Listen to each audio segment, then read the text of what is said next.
Assalamualaikum warahmatullahi wabarakatuh kepada rakan-rakan yang berada di dalam talian. Boleh dengar ya suara saya? Boleh dengar tak?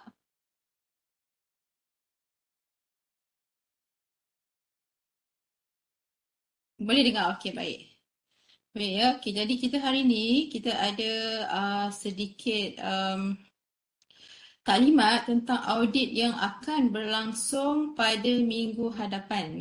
Okey. Boleh nampak saya punya skrin ya? Skrin saya di hadapan.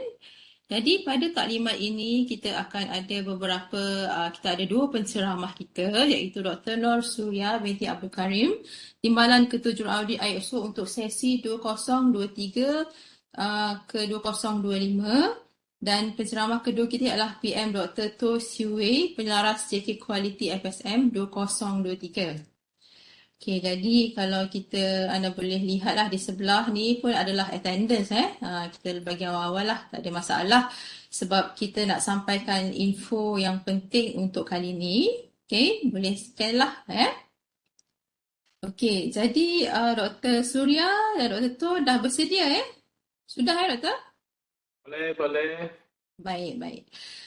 Jadi kita pergi pada agenda kita. Pada hari ini saya akan menceritakan tentang apakah flowchart kita, flow kita pada hari ini, taklimat kita. Yang pertama, kita akan bersama Dr. Surya. Dr. Surya akan menceritakan tentang audit secara keseluruhannya. Secara the big picture of auditing lah pada kali ini. Jadi pendekatan dia adalah more kepada kesedaran ataupun awareness. Kenapa kita apa pentingnya audit dan sebagainya. Apakah dia ISO 9001-2015 kan? Lepas tu apakah kaedah audit dan yang penting sekali mesti ramai dah tahu dah apakah maksud NCR dan OFI dan apakah kenapa kita rasa takut bila dapat perkara-perkara tersebut.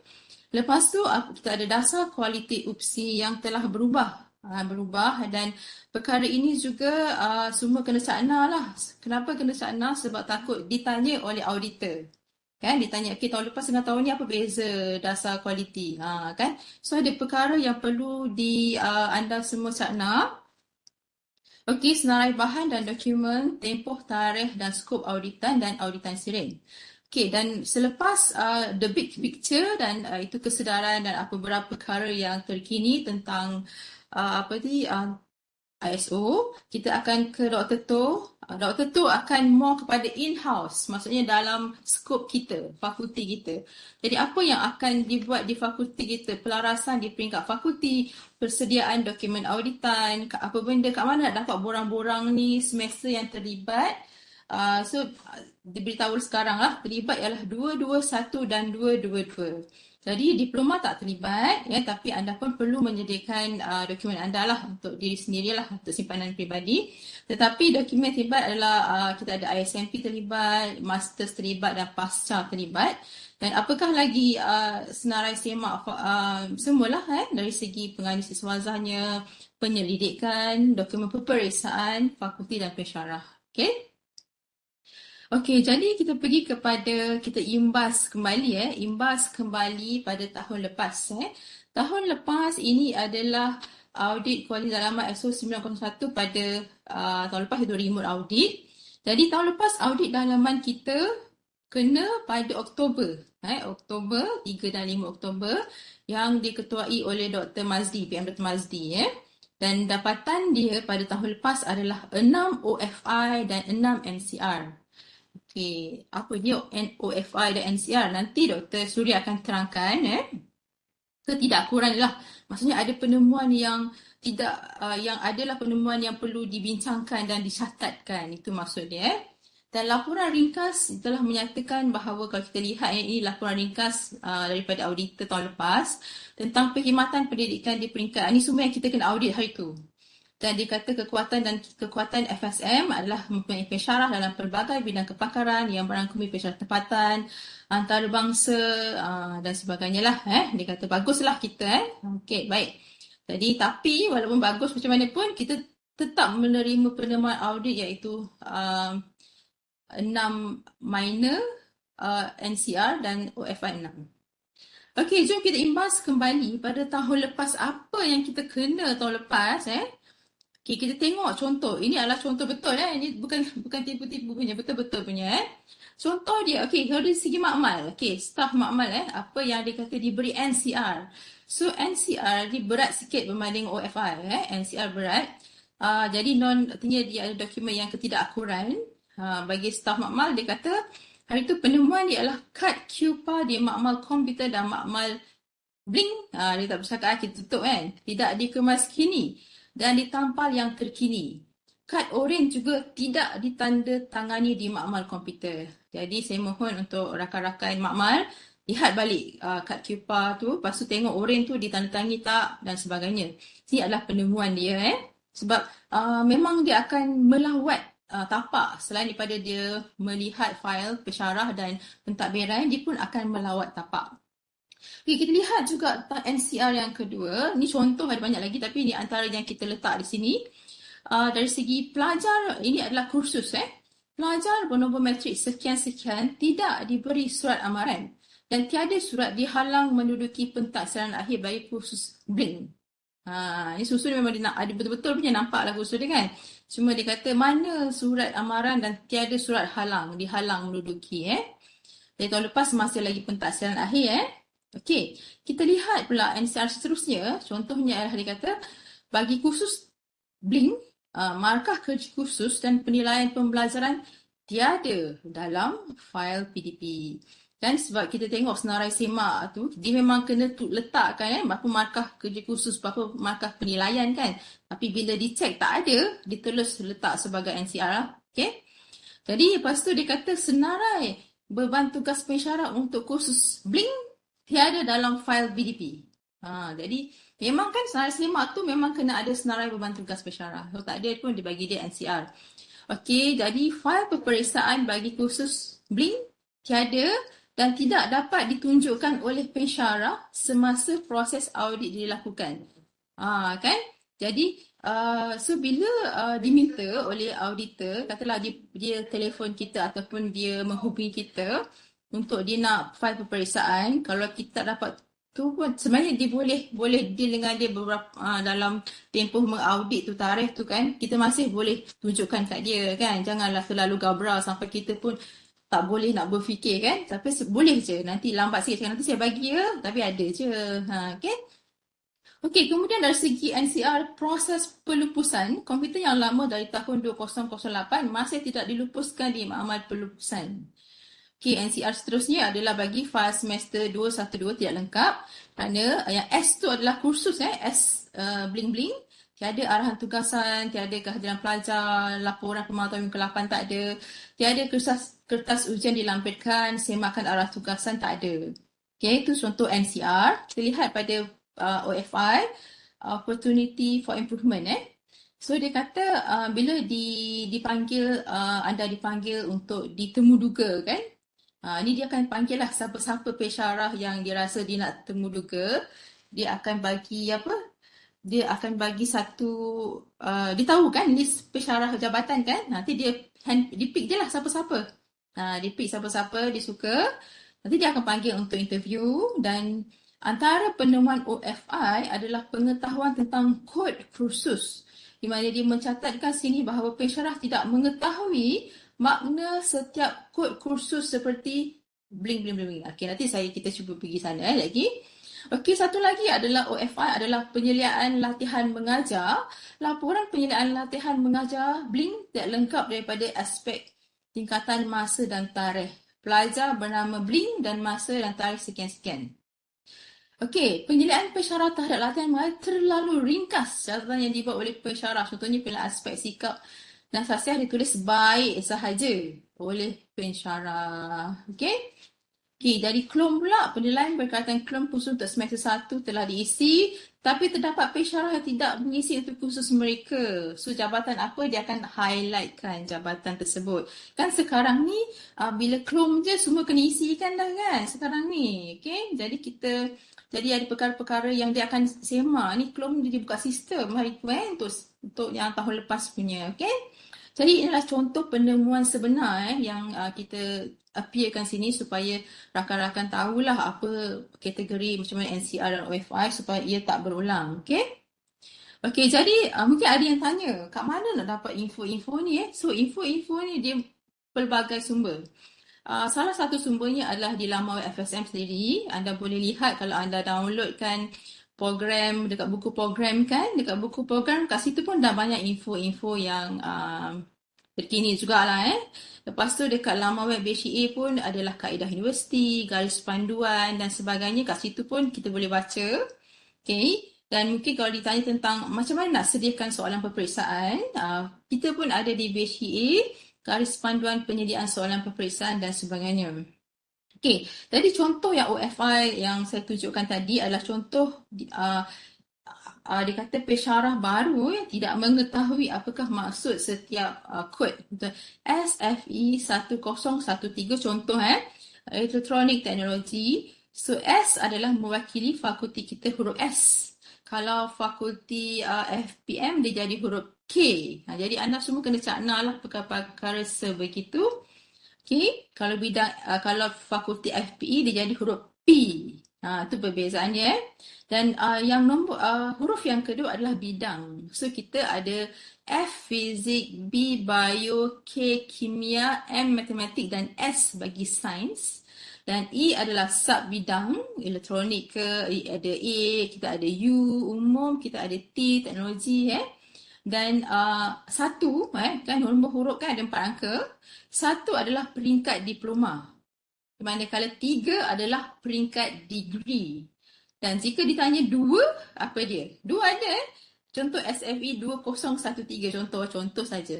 Apa maksud 2? 2 bermaksud ia guna sama. Ini untuk info rakan-rakan semua lah kalau tak tahu Kalau SFE 2013 contoh 2 adalah guna sama. Maksudnya subjek itu digunakan oleh diploma dan dia juga digunakan oleh degree. Okay, baik. Jadi itu antara perkara yang saya nak highlightkan lah dari segi info. Jadi untuk beberapa tahun sejak kebelakangan ni kan, apakah usaha-usaha fakulti dalam mengurangkan penemuan auditan? Alhamdulillah kita dah buat setiap tahun hampir setiap tahun lah kita memang akan buat tentang jarayawara ke taklimat auditan untuk kita punya ahli fakulti ni semua sangat peka dan aware lah tentang perkara-perkara penting ni kan sebab kita nak mengelakkan penemuan ketidakakuran tadi. Dan kita pun ada tahun-tahun lepas tu kita masukkan dalam YouTube lah untuk bersama rakan-rakan. Dan bagus juga ia terjadi penemuan tersebut. Jadi kita pun ada perjumpaan bersama pensyarah baru untuk menceritakan tentang apa yang tentang pengurusan akademik dan sebagainya. Okey. Okey, jadi sebelum saya serahkan kepada kita punya penceramah, saya nak juga meng-highlightkan bahawa info audit dalaman untuk 2023 pada tahun ni dia akan start pada minggu hadapan cerita dia minggu hadapan. Dan ini tertera di hadapan anda ni adalah auditor yang akan masuk ke dalam fakulti kita. Diketuai oleh Dr. Irda daripada FTV, Dr. Zuriadah Ismail daripada FPE, Dr. Muhammad Razimi FPM, Puan Hazrina Bibi daripada KH. Okey?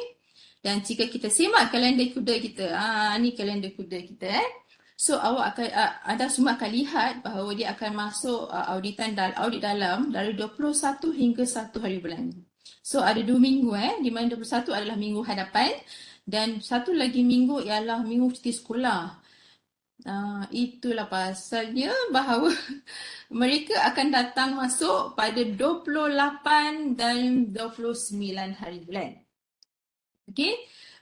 Di pihak fakulti kita mohon untuk anda sentiasa dalam in touch lah sentiasa boleh dihubungi maksudnya kalau tiba-tiba dia kata kita nak file dan sebagainya anda boleh dihubungi waktu tersebut.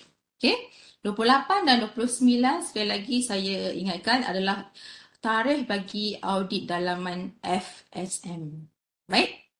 Okey, kalau macam tu tanpa buang masa saya serahkan kepada Dr. Suria untuk menceritakan tentang apa dia audit secara umum. Okey, silakan Doktor. Baik, terima kasih Dr. Lisa. Assalamualaikum dan selamat petang Tidi-tidi, KJ-KJ dan semua rakan-rakan ahli FSM sekalian.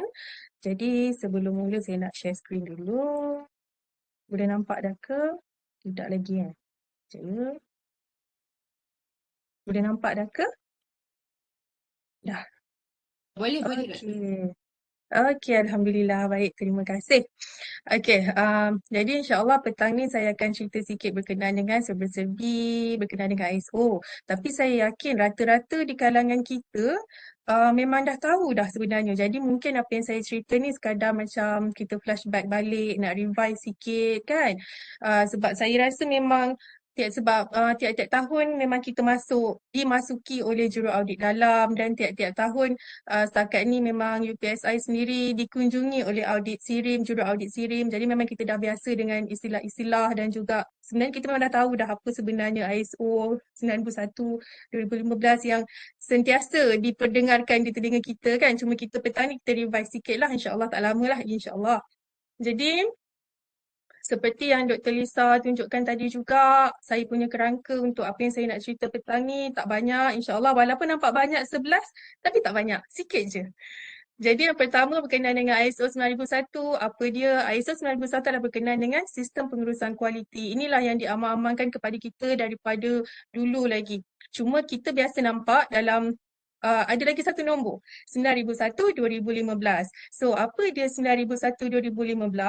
2015 tu kita boleh kata sebagai versi. Sebab sebelum 2015 kita ada 2008. Jadi ISO 9001 2015 ini yang paling terkini sehingga ke hari ini. Tapi selepas ni mungkin akan ada versi yang terkini lagi. Jadi untuk ISO 91 2015 dia menentukan ia adalah standard antarabangsa yang menentukan keperluan untuk sistem pengurusan kualiti. Jadi untuk sehingga ini memang kita boleh katakan sebahagian ataupun kita kata majoriti organisasi ataupun institusi di seluruh dunia memang menggunakan ISO 9001 2015. Jadi dengan ISO 91 2015, dia menyatakan apa yang organisasi perlu, iaitu organisasi perlu menyediakan produk dan perkhidmatan, meningkatkan kepuasan pelanggan dan juga memastikan semua keperluan dari segi perkara berkandungan, peraturan, legal statement ke anything, dia mestilah dipatuhi. Itu yang ISO 91 2015 dia menyatakan kepada organisasi. Jadi pokok perkara utama bila melibatkan ISO 91 biasanya memang dikatakan untuk memenuhi keperluan pelanggan, to fulfill customer satisfaction ataupun requirement. Sorry, bukan satisfaction, dia requirement, keperluan kepada pelanggan. Jadi dari situ bila kita berada dalam satu institusi atau organisasi, kita perlu jelas siapa pelanggan kita. Okey? Jadi ini adalah beberapa versi ISO 9001. 9001 berkenaan dengan pengurusan kualiti. So kita ada beberapa versi 1987 yang kali pertamanya lah. Lepas tu kita ada 1994. Versi 1994 dia berkenaan dengan inspection base. Lepas tu dia berubah kepada 2000 kepada proses base. Dia berasaskan kepada proses. Dan yang sekarang ni kita guna 2015 berasaskan risiko. Jadi nanti kita akan tengok berkenaan dengan pendekatan audit. So kat situ kita akan ada risk base jugalah. Jadi kenapa kita kena guna ISO 9001 2015? Bukan kita kena guna, tapi kenapa kebanyakan institusi ataupun organisasi menggunakan ISO 9001 2015? Sebab yang pertamanya untuk meningkatkan kecekapan. Okey, sebab bila kita mengamalkan ISO 91 2015 ni, kita dapat melaksanakan proses dan prosedur yang berdasarkan fokus kualiti. So kita kena kenal pasti dulu apa fokus kualiti bagi organisasi. So kita berfokus lah. Okey, jadi lepas tu secara tak langsung dia boleh meningkatkan semangat kerja kaki tangan sebab kita punya tujuan untuk mencapai satu agenda yang sama. Jadi bila kita pakai ISO 9001 2015, secara tak langsung dia akan meningkatkan penyimpanan rekod. sesuatu institusi atau organisasi. Sebab untuk certification tu kita kena buat secara berkala, tiap-tiap tahun kena ada kan. Kalau kita tengok sendiri dekat UPSI, kita setahun tu kalau secara umumnya kita boleh kata 2 kali. Kenapa 2 kali? Sebab kita ada audit dalaman, lepas tu dikunjungi pula oleh audit sirim. Jadi kalau audit dalaman kita boleh kata tiap-tiap tahun kan. Jadi dia secara berkala, jadi secara tak langsung memang akan membantu kita punya rekod lah, penyimpanan rekod kan. Sebab memang tiap-tiap tahun pun kita kena buat file PDP, file itu ini, tengok kepada minit mesyuarat dan sebagainya. Okey, kemudian dari situ, bila kita dah ada penambahbaikan rekod, sebab kita dah ada secara berterusan penyimpanan rekod secara berterusan, maka dia boleh membantu kita untuk melaksanakan penambahbaikan yang berterusan. Jadi dari situ, bila kita ada audit, kita ada dapatan audit kan yang macam Dr. Lisa terangkan tadi, kita ada berapa NCR, kita ada berapa OFI, NCR kita berkenaan dengan apa, OFI kita berkenaan dengan apa. Jadi dari situ, juraaudit dah menjelaskan di mana kita punya ketakuran ataupun penambahbaikan yang perlu kita laksanakan.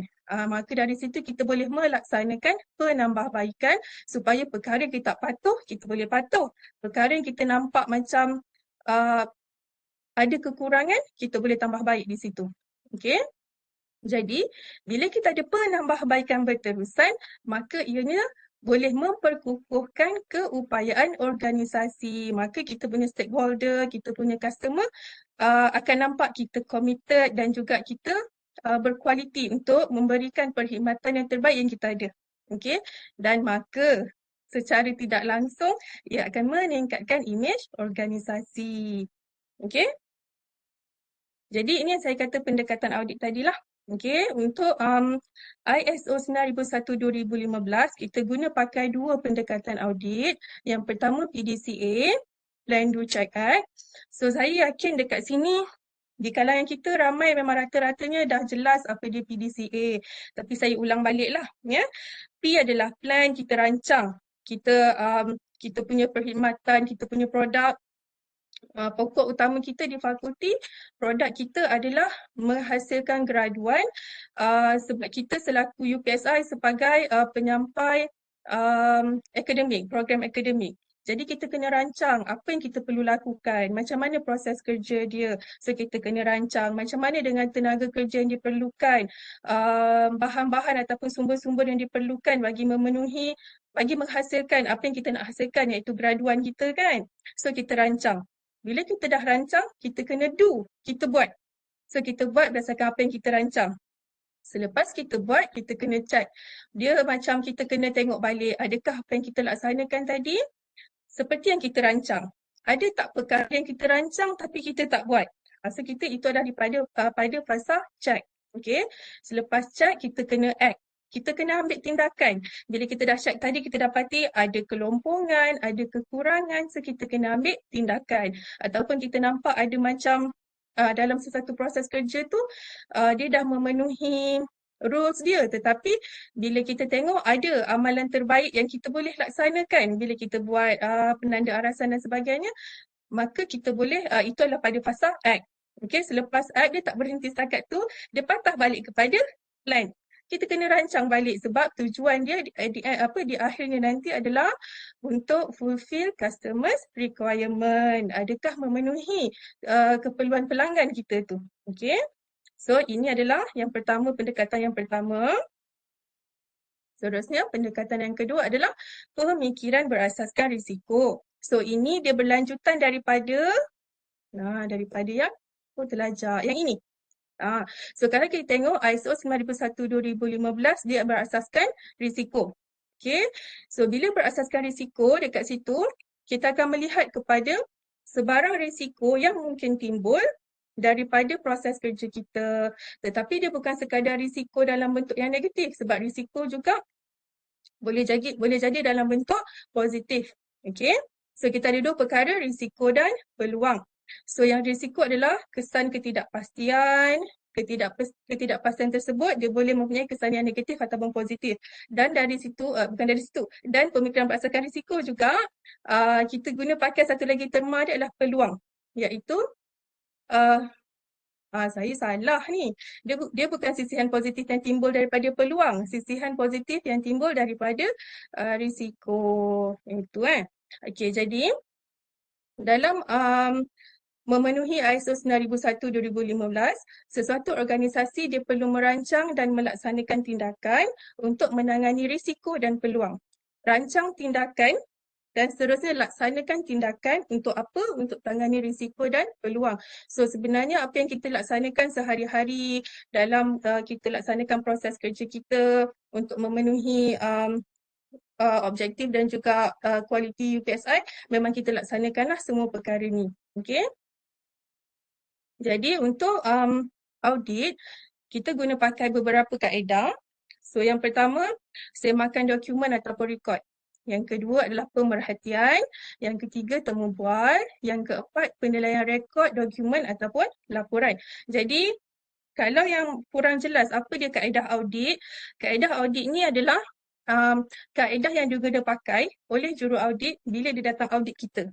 So dia datang audit kita, dia minta file, dia minta minit mesyuarat, dia minta sebarang laporan, so dia akan semak. Okey, bila semak, dia akan nilai adakah file kita memenuhi file kita punya minit mesyuarat, kita punya laporan tersebut, adakah memenuhi garis panduan yang ditetapkan, adakah memenuhi proses kerja yang ditetapkan, yang itu. Kemudian pemerhatian, so kalau kata biasa, waktu-waktu audit macam ni, kita kan sering dimaklumkan oleh fakulti, juru audit akan melawat makmal sekian-sekian, kan? So itu adalah proses pemerhatian. So nanti semua perkara di situ akan diperhatikan lah. Okay, dan juga akan ada investigation sikit lah dekat situ. Kemudian temu bual. Ini yang paling common, kita sentiasa takut-takut kan? Takut-takut lah juru audit tu petik nama kita dipanggil. Temu bual. Itulah benda dia. Itulah kaedah dia. So biasanya kalau juru audit dalam ke, juru audit sirim ke, memang inilah kaedahnya biasanya. Cuma mungkin yang berbeza dari segi cara dia menyoal macam mana, cara observationnya macam mana, itu sahaja. Tetapi kaedahnya masih lagi sama. Okey. Seterusnya, NCR OFI. Apa dia NCR? Apa dia OFI? Yang Dr. Lisa katakan tadi. Dan yang ini pun saya yakin rata-rata pada kita memang dah tahu dah maklum dah. Jadi kita just macam revise balik apa dia NCR, apa dia OFI. NCR adalah non-conformity, ketidakakuran, iaitu non-fulfillment of a requirement. So, dalam kita melaksanakan sesuatu kerja, kita ada certain requirement yang kita kena penuhi. Okey, ataupun certain garis panduan yang kita kena follow. Tetapi kita tak akur, kita tak buat, kita langkau. Jadi kat situ dia akan mendatangkan kepada NCR. Dan apa dia OFI? OFI adalah opportunities for improvement, peluang penambahbaikan. Jadi bila kita ada, katakan kita ada sebarang kelemahan ataupun potensi untuk ketakuran yang boleh dibaiki tetapi tidak seberat NCR lagi, maka kita akan boleh dapat OFI lah. OFI tidak seberat NCR, tetapi sekiranya perkara yang dipinpoint dalam OFI tidak diperbaiki, kerisauannya dia akan menjadi NCR. Sebab bila lubang kecil kita tak baiki, lama-lama dia akan besar. Yang besar tu yang kita tak nak. So kita kena baiki dulu yang kecil tu. Tapi bila yang besar tu kita kena perhatikan lebih lah. Jadi NCR ni kita kena perhati lebih sebab nama pun ketakuran. So memang kita tak boleh pandang enteng lah. Kita kena ambil serius. Okay.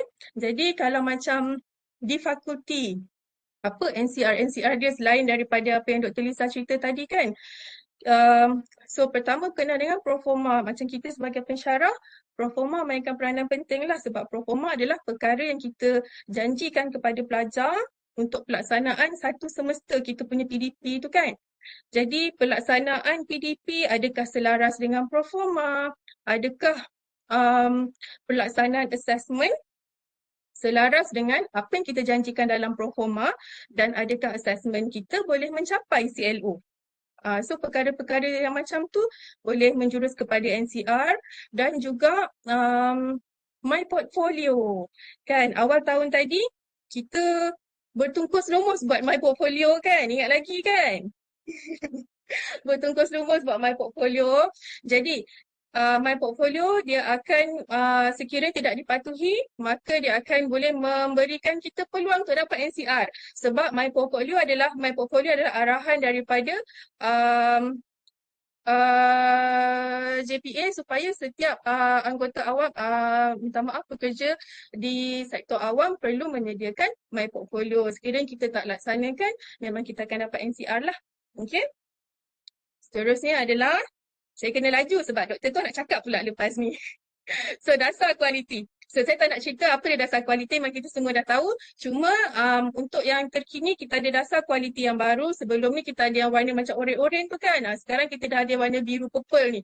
Okay. Dia masih lagi sama, cuma ada satu perkataan yang berbeza.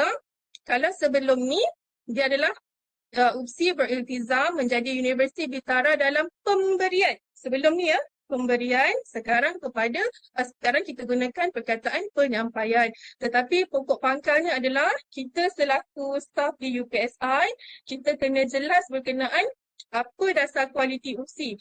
Kalau kata waktu audit SIRIM datang pun, kita tak boleh nak spell out satu-satu perkataan. Tak apa, tak ada masalah, jangan risau. Tapi kita kena tahu objektif dia UPSI sebagai penyampai perkhidmatan pendidikan peringkat tinggi. Dan dia mesti seiring dengan SPK, Sistem Pengurusan Kualiti. Kita kena ingat tu je, yang lain tu tak apa. Yang penting GIS dia tu kita kena tahu. Okay. Seterusnya adalah pelan strategik. Dasar kualiti tadi, kita ada di UPSI kita ada satu dasar kualiti, yang mana dasar kualiti diterjemahkan dan juga diukur melalui pelan strategik. So dekat UPSI kita ada 9 teras untuk pelan strategik. 9, minta maaf, 6 ya, bukan 9. 6 teras pelan strategik. So daripada kebidaran akademik, kita ada berkenaan dengan kecemerlangan pendidikan dan inovasi, pengulang graduan, kemampanan kewangan, keutuhan modal insan dan juga kelestarian ekosistem. So kalau kata waktu audit SIRIM datang, sangat-sangat tak ingat. Kita tahu ada 6 teras, tapi katalah tak ingat apa 6 teras tersebut, bawalah dari UPSI. Sebab dalam dari UPSI dia ada 6 teras ni. Okay? Tapi dekat sini saya berikan juga website. So 6 teras ni diberikan oleh Jabatan Strategik. So boleh pergi kepada website yang saya sertakan di sini untuk pergi ke website Jabatan Strategik lah untuk tengok 6 teras pelan strategik dan juga siapa stakeholder kita. Jadi untuk kita sendiri, kita kena, siapa pelanggan kita. Kita kena tahu siapa pelanggan kita. Pelajar, parents, community, government. So semua perkara ni di-provide oleh Jabatan Strategik. Okay. Kemudian senarai bahan dan dokumen. So dekat sini DPQ ada sertakan, boleh pergi ke website yang saya sertakan ini. Okay, untuk kita tengok checklist sebab biasanya bila musim-musim nak audit dalam ni kan, masing-masing tanya mana checklist file PDP, mana checklist file untuk penyeliaan. So boleh pergi dekat PPQ, kita ada checklist file tersebut lah. Boleh tengok di situ. Dan juga ini yang penting untuk berkenaan dengan audit dalaman kali ini. Tempoh auditan melibatkan 2 semester, 221 dan juga 222, iaitu sekitar bulan September ataupun Oktober 2022 sehingga yang sekarang lah, sehingga ke hari auditan. Jadi tarikh auditan iaitu tarikh ditetapkan oleh DPQ untuk juru audit masuk ke PTJ untuk mengaudit ialah 21 Ogos hingga 1 September. Tapi kita tadi telah dimaklumkan oleh Dr. Lisa bahawa juru audit akan datang pada hari Isnin dan Selasa 28 dan 29. Okay, Ogos. Dan juga skop auditan melibatkan 3 perkara, iaitu perkhidmatan pendidikan di peringkat ijazah sarjana muda, sarjana dan doktor falsafah. Jadi segala fail berkaitan kita kena sediakan dan juga berkenaan dengan penyelidikan geran-geran kerajaan hingga proses penerbitan. Serta yang ketiga adalah penyediaan perkhidmatan sokongan. So dekat sinilah kita akan tengok kewangan, pengurusan, berkenaan dengan ruang, kita akan tengok juga. Okay? Dan juga jangan lupa dijadualkan juru audit SIRIM akan masuk ke UPSI pada 14 hingga 17 November 2023. Cuma kita tak pasti adakah juru audit akan masuk ke FSM. Nanti kita tak pasti, tapi ke UPSI itu confirm. Okey, jadi itu sahaja daripada saya. Terima kasih. Saya serah balik kepada Dr. Lisa. Baik, terima kasih kepada Dr. Suria. Banyak info yang ini yang kita nak rakan-rakan cakna sebab kita memang kena tahu, wajib tahu kan. Contohnya dasar kualiti dah berubah dari apa tadi pemberitahuan kepada penyampaian dan sebagainya, okey. Jadi tanpa buang masa, saya nak menjemput JK Quality FSM.PM Dr. Tu untuk bercerita sikit tentang kali ni punya audit di FSM macam mana caranya? Ada tak borang baru dan sebagainya? Silakan Dr. Tu. Okay, selamat petang semua. Okay, so terima kasihlah kepada Dr. Lisa dan juga Dr. Suria. Okay, memanglah kalau kita jangan tengok silim lah sebab silim masuk tak masuk fakulti sebenarnya itu tak penting ya. Yang pentingnya kerja kita dah siap. Pentingnya kita kerja dah siap lah. Maksud dia dokumentasi itu diperlukan. Dia bukan diperlukan untuk audit ISO, dia perlukan untuk MQA. Sebab MQA ni dia boleh tarik balik jika semasa audit MQA nanti kalau tak ada dokumen dia pun akan tarik program kamu. So kita sama-sama menjagalah program kita. Okey, mari kita tengok. Saya share slide lah. Sebenarnya saya tak ada slide. Saya hanya ikut balik apa yang ditugaskan oleh saya. So, apa yang saya akan kongsikan adalah berkenaan dengan pelalasan di fakulti, persediaan dokumen audit, akademik pengurusan. Okey. So, sebenarnya di bahagian saya akan lebih berfokus pada senarai-senarai semak yang akan digunakan lah. Okey, untuk maklumat semua, mungkin tadi Dr. Suryaya dah sampaikan. Audit kita kali ini adalah A221 dan A22. So, inilah dua semester yang terlibat. Dan untuk maklumat semualah, ISO ini dia tak semak tahun-tahun lepas.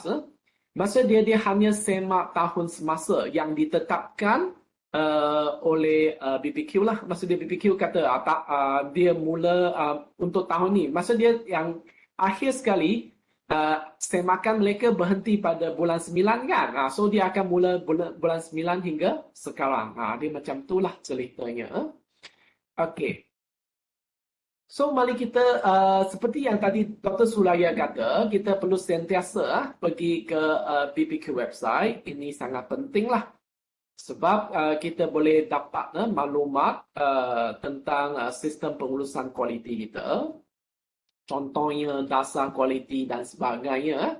Dan saya akan fokus pada item yang ke-11 hingga ke-14. Okay? 11 hingga 14. Okay, contohnya senarai semak PDP. Okey, senarai semak PDP, kalau kita tekan, okey, dia akan keluar senarai tersebut. Dr. Tu buka laman web ke? Ya, pasal dia tak jalan ya kan? Jangan, dia masih Word tadi. Sekarang tapi bila Okey, tak apa. Saya stop. Saya sebenarnya share entire screen. entire screen lah. Entire screen tetapi dia tak jalan. Okey, tak apa. Okey, saya nampak. So sekarang ni kita fokus pada senarai semak PDP dahulu. Okey, so inilah senarai semak yang kamu perlu isi. Okey, contohnya semester apa, kod apa dan kos apa. Okey, kamu boleh tikkan jika ada bukti. Bagi yang tak perlu bukti, contohnya FYP tak perlu, dia bolehlah kamu nyatakan tidak perlulah. Dia ada keperluan. So inilah FYP. Okey, di sini ada link dia. Kamu boleh klik dan dia akan pergi ke contoh folder ataupun kita panggil dia template lah. Oh, dia tak bagi sebab tak apa. Okey, dia akan pergi ke sini. Contohnya dia akan bagi semua. Okey, dia akan bagi template seperti inilah. Kamu boleh download. Okey, dia ada item 1 hingga item 16 untuk kamu download. dan upload balik di Google Drive kamu. Okey, so saya teruskan ke senarai semak yang seterusnya, iaitu senarai semak pengajian Sizwaza. Okey, pengajian Sizwaza sebenarnya adalah berkaitan dengan penyeliaan. Okey, di sini dinyatakan penyeliaan Sizwaza, tetapi untuk FYP ataupun LM juga perlu disediakan. Contohnya kita gunakan hard copy dan sebagainya. Jika ditanya nanti, kita perlu bagi juga maklumat tersebut. Dia bukan hanya untuk senarai semak Sizwaza sahaja. Sizwaza memang khas untuk PhD lah. PhD dengan Master Mod A. Okey. So inilah senarai semaknya, maklumat yang perlu ada pada penyelia. Okey, so saya harap semua fahamlah apa yang saya nyatakan. Sebenarnya auditor boleh semak juga tentang LM, boleh semak tentang FYP, boleh semak tentang satu lagi adalah PA kamu lah. Bagaimana PA itu dijalankan. Okey.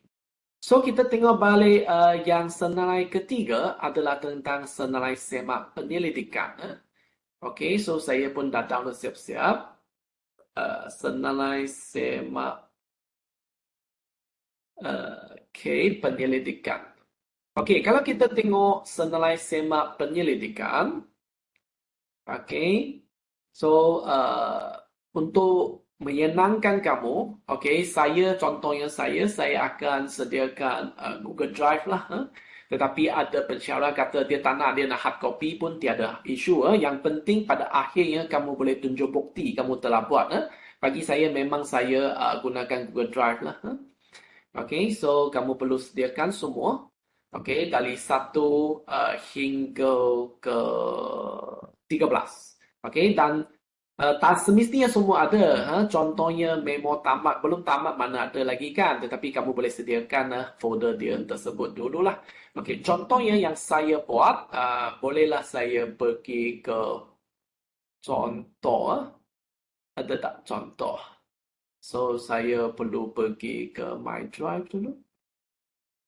Okey, contohnya saya pergi My Drive. Saya ada satu grant yang telah tamat. Sebenarnya tak disemak lah dia, tapi dia grant itu telah selesai. So harap dia tak cari saya lah. Sebab dah selesai. Okey, contohnya mana?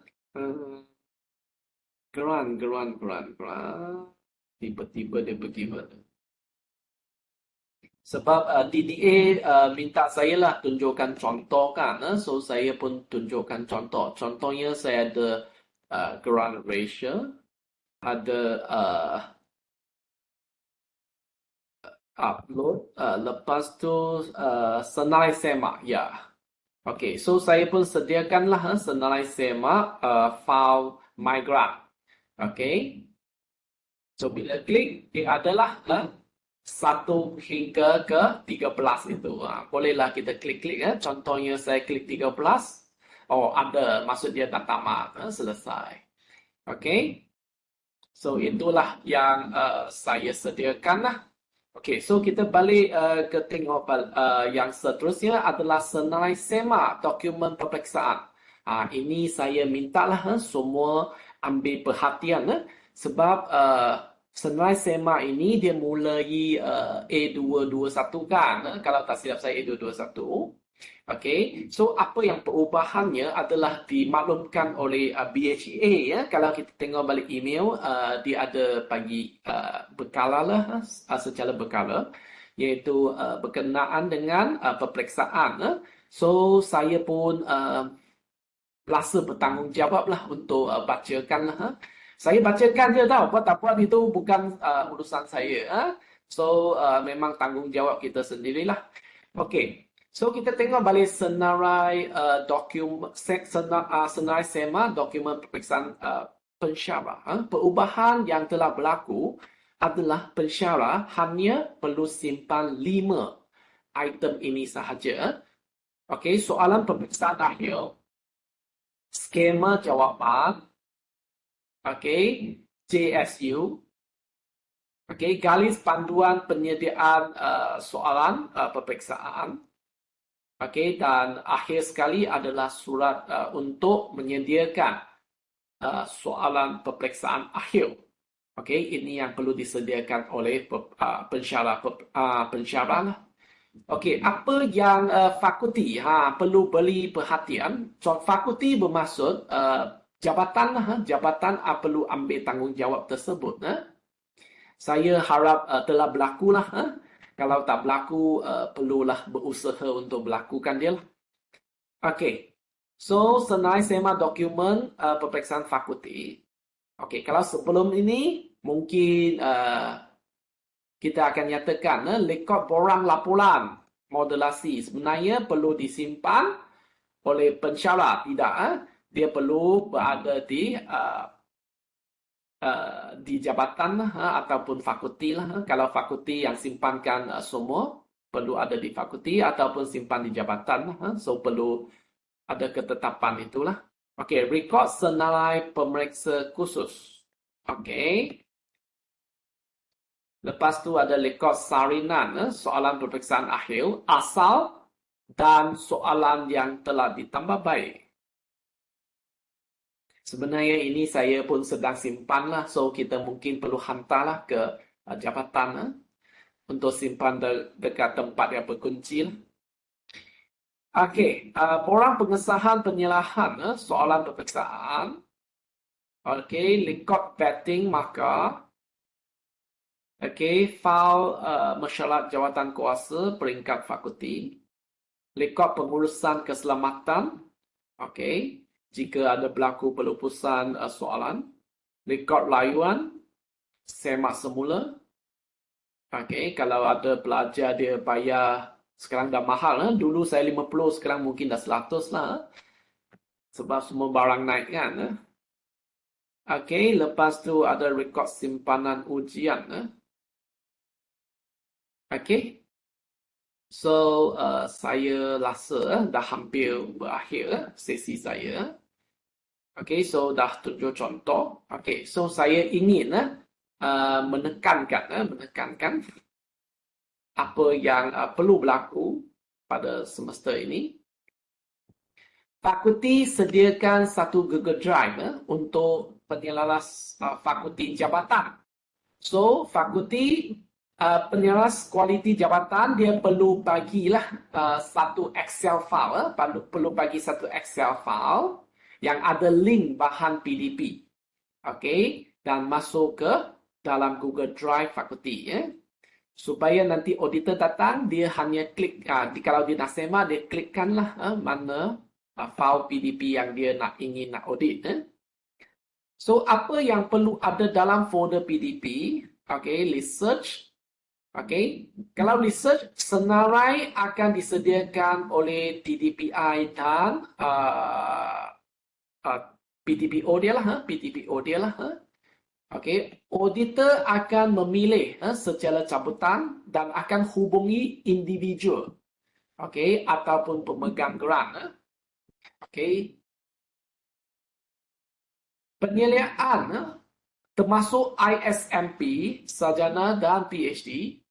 Okey, bagi pengurusan, contohnya pengurusan fail-fail tertentu, pengurusan kehadiran dalam makmal dan sebagainya adalah berdasarkan person in charge lah, person in charge.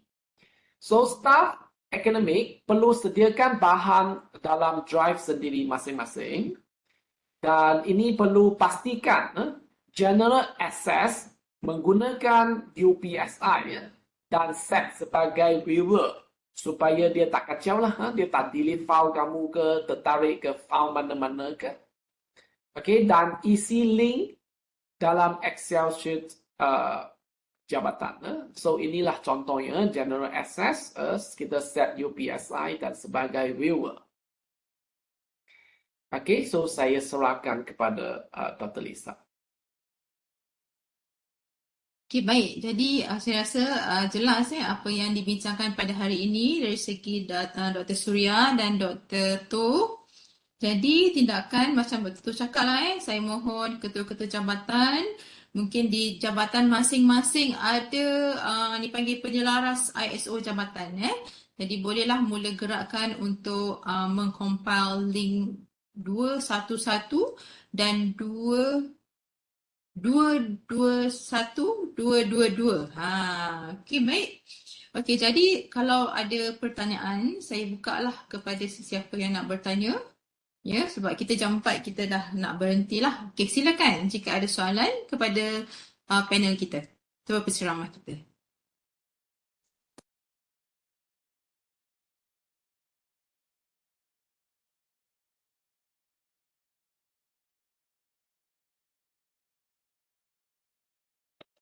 Tiada ya? Ni kalau tak ada ni maksudnya fahamlah ni 221 dan 22. Okey, betul. Jadi Mungkin banyak tahun lah kita bagi talk ini so mereka semua dah faham bagus lah. kita kena sebab ini adalah perkara yang penting lah untuk kita menyimpan apa yang kita buat. Okey, apa ni? Oh ya, nampaknya Dr. Somchen nak tanya soalan ke? Tak dapat unmute. Mungkin Cik Ibrahim boleh ke bagi akses kepada semua nak bertanya soalan? Siapa nak tanya boleh bagi tahu ke? Tulis dulu. Sekejap Siapa yang nak tanya tu?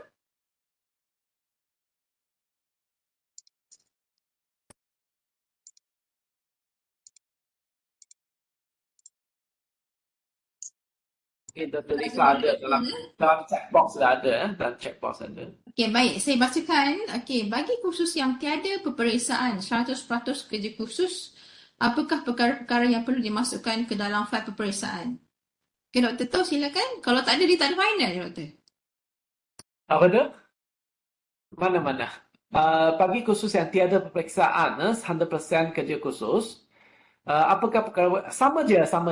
Dia ikut balik senalai sebab kalau kita tengok balik senalai ataupun jabatan masih panggil untuk semak kita panggil final assessment walaupun dia tiada final exam.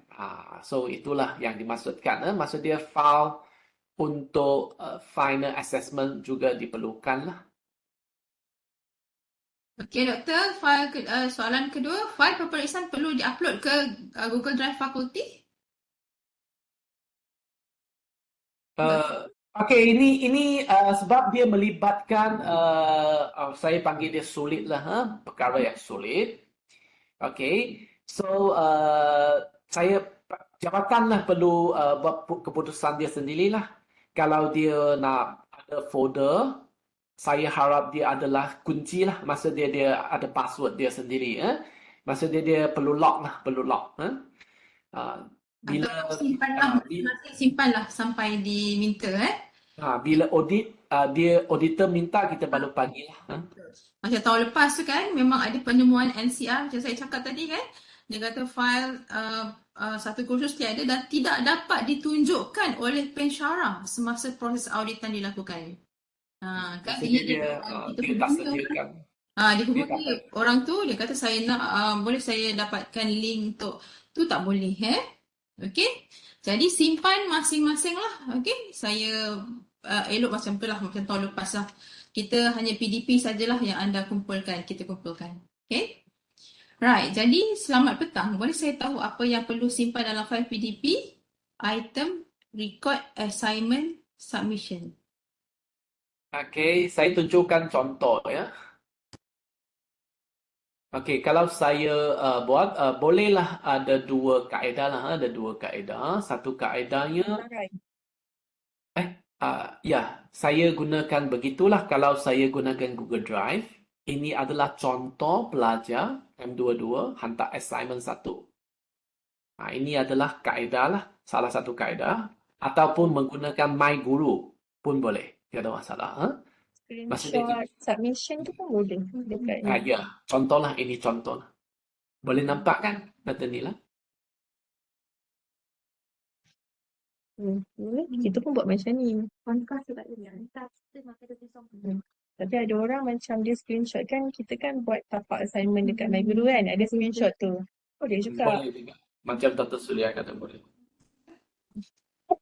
Okey, ada lagi soalan rakan-rakan? Okey, ketetapan fail fakulti dah jawab tadi ya. Baik, okey, jadi ada lagi ke soalan? Di macam tahun lepas lah kita masih lagi FSM, masih lagi mengekalkan untuk upload walaupun diberi kebebasan untuk auditor pada tahun ni jika nak hard copy ataupun soft copy tapi kerana kita adalah orang insan yang menyayangi tumbuh-tumbuhan dan pokok kita tak nak kertas banyak terbazir kita guna je lah online. Dan juga hari itu adalah hari cuti kan. Mungkin kita perlu Google Meet lah kan. Cuti kita harap anda semua boleh dihubungi waktu tu. Ya, boleh dihubungi. Contohnya tu ada di Obsidian. Takut yang lain lah kan. Ya, baik. Mungkin dia nak interview kan. Sebab kalau you hard copy dia susah nak capai maklumat tersebut. Nanti you nak balik opsi ambil pun susah. Itulah nasihatnya. Okey.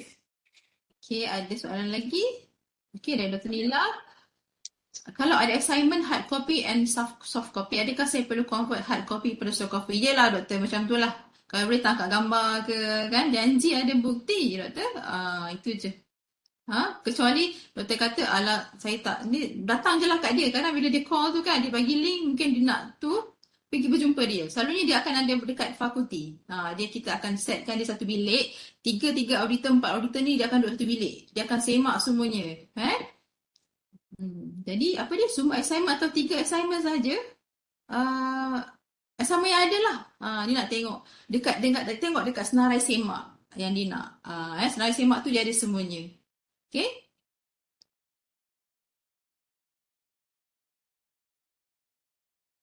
Okey, tadi ada Dr. Wan Haslinda kata yang senarai semak itu kan, senarai semak itu diguna pakai untuk semua ahli akademik UPSI sebab dia parking di bawah BBQ, dia bukan parking di bawah FSM. Okey, itu saja kot, dah habis soalan semua dah jawab kot. Selain itu juga pada staf akademik mungkin jelas, pada staf sokongan readykan dia akan datang tapak lah.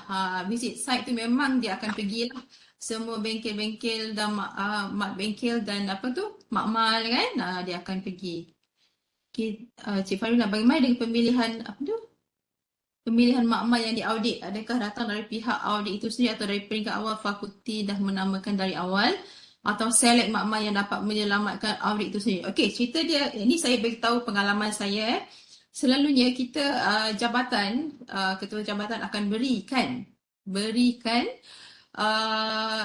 nama, contohnya kita bagi the best warrior lah, yang kita bagi orang yang tip top punya file, kita bagi makmal yang terbaik, tetapi ia bergantung kepada auditor. Auditor tu dia kadang-kadang dia percaya kita, dia ambil je lah kan. Ada auditor yang tidak mahu sebegitu, dia nak cari sendiri. Jadi kita pun bila dia nak cari sendiri, kita pun tak boleh buat apa lah kan. Jadi kita cakap tak boleh masuk kan, tak boleh lah kan. Tapi itulah persediaan tu, semua kena bersedia lah, nak tak nak ya. Cik Farina boleh faham ya Cik Farina ya. Tapi sebenarnya kami memang nak menyelamatkan dari awal. Kita dah bagi tahu KJ lah, sediakan orang-orang dia yang terbaik lah kita letak okey. Itulah ceritanya ya. Itu adalah dari pengalaman sebelum ni. Untuk saya untuk last auditor dia akan pilih secara cabutan. Walaupun kita bagi dia senarai kata pergi sini sana, mungkin dia tak suka. Dia tak suka, dia nak pilih sendiri. Kita pun terpaksa terimalah. So semua orang perlu bersedia.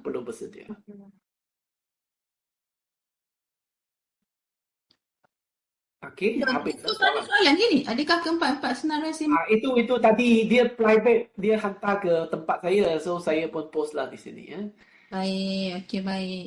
Okey, kalau tak ada apa-apa lagi, sebenarnya ramai je dekat dalam jabatan masing-masing yang pakar audit ni kan, betul kan?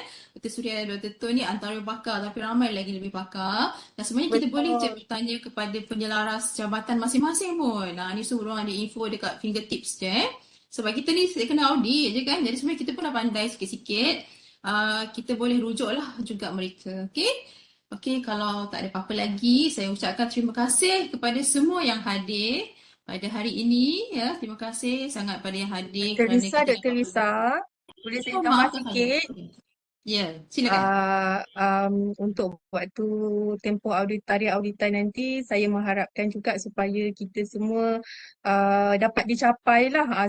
Kita faham kita masing-masing ada banyak kerja, ada banyak kekangan kan untuk sentiasa berada di fakulti, tiada masalah. Tetapi sebab waktu auditan juruaudit datang ke fakulti kita 2 hari sahaja. Jadi sekiranya asalkan kita boleh diakses, itu sahaja. Asalkan boleh akses lah Okey. Okey, Dr. Sri ada lagi tambahan dengan Dr. Tu sebelum kita akhiri? Saya tiada. tiada, itu saja. Terima Terima kasih. kasih. Terima kasih semua. Jadi saya ucapkan terima kasih sekali lagi pada semua yang hadir.